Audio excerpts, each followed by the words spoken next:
Today on Passion for Food, I'll show you how to make this super easy one-pot chicken and rice casserole. Let's go ahead and jump in here and get started.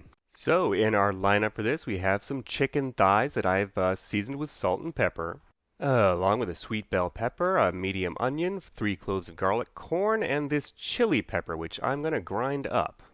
So into my trusty coffee grinder we go with this dried guajillo pepper.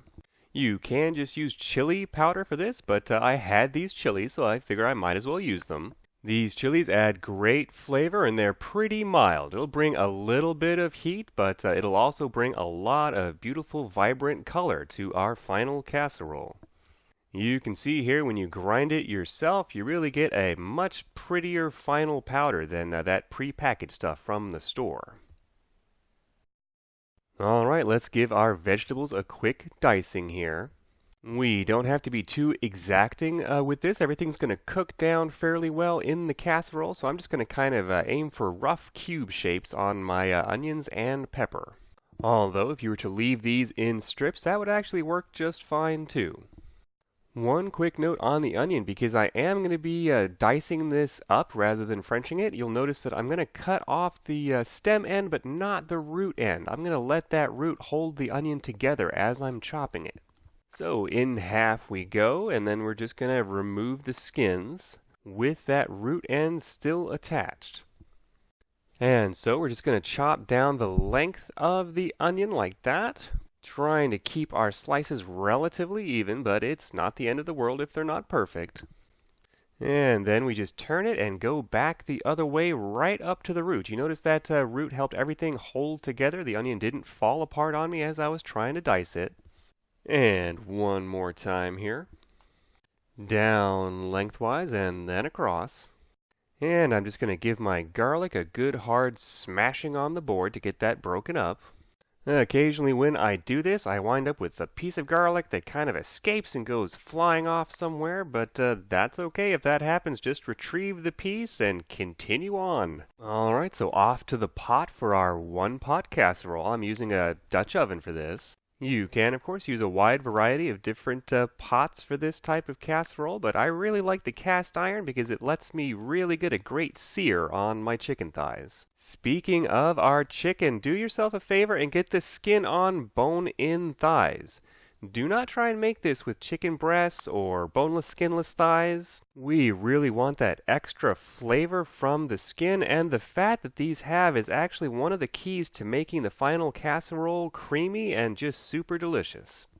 We are trying to sear these, not cook them, so you want to cook these over a relatively high heat for about 3 minutes per side, although it's going to vary, so I'll have to check these and we'll flip them once they're the color we want.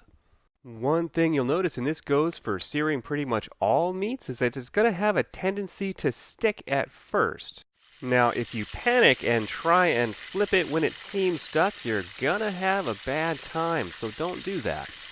In fact, that's one of the ways you can tell something might be ready to flip is once it releases off the bottom of the pan. And after about 3 minutes, we can kind of give it a nudge and see if it's ready to come off. And you can see we have some color there, but not enough, so I'm going to go a little longer on this side. How much color you want on these is really up to you. You are the Caesar of your chicken sear. But personally, I feel like the darker the color we get, the more flavor we're going to get. So I'm really going to sear the heck out of these things. So after about another 2 minutes, I was happy with the color we had here. So I'm going to go ahead and flip these and give you a look at that. And we're going to want to do the same thing on the other side. Just sear it until it's nice and brown. And after about another 3 or 4 minutes, I was happy with the color we had, so I'm going to go ahead and pull these off onto a plate, and we're ready to assemble the final casserole. At this point, we want to dump out all of that oil. The chicken thighs are going to bring enough fat to the party. We definitely don't want to add any more. So off with the heat, and let's get everything in here for our final casserole. And you do want to season here with about a teaspoon of salt. That pepper is going to bring a lot of sweetness, as is the corn, so don't forget that part. And just to make a little bit less of a mess, I'm going to cut the corn directly into the pot here. That way any stray kernels will just bounce off the sides and I won't have a lot of cleanup to do later. And in we go with our fresh ground chili powder. And just give that a quick mix here before we go in with our 1 cup of rice. And just give that a super quick mix. And at this point, we're ready to slide our chicken thighs back in, along with any juices you had on the plate there. Don't waste that. And for our final addition here, we want 2 cups of some kind of liquid. I'm going with water for mine. Although if you wanted more chicken flavor, you could go with 1 cup of stock and 1 cup of water. Personally, I think 2 cups of stock is just way too strong. But because I cooked the chicken in this pot, I feel like I get enough flavor just from that. So I'm just going to use water and let the sweet flavor of those peppers and chilies come through for me. And that's it. We're ready to go into the center of a 350-degree oven. And we're going to bake that for about 45 minutes. All right, and here we are after 45 minutes. You can see this really came out great. So let's go ahead and get plated up here and we'll give this a try. As you can see here, we get a great color from having that chili pepper in here, along with that great contrast of sweetness from the corn and peppers and savoriness of our seared chicken and rice.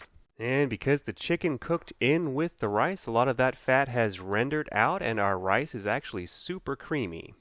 This casserole is super easy to make and comes out great, so I hope you give it a try soon. If you've enjoyed this video, please give me a thumbs up below and consider subscribing for updates on our weekly videos. This has been Graham from Passion for Food.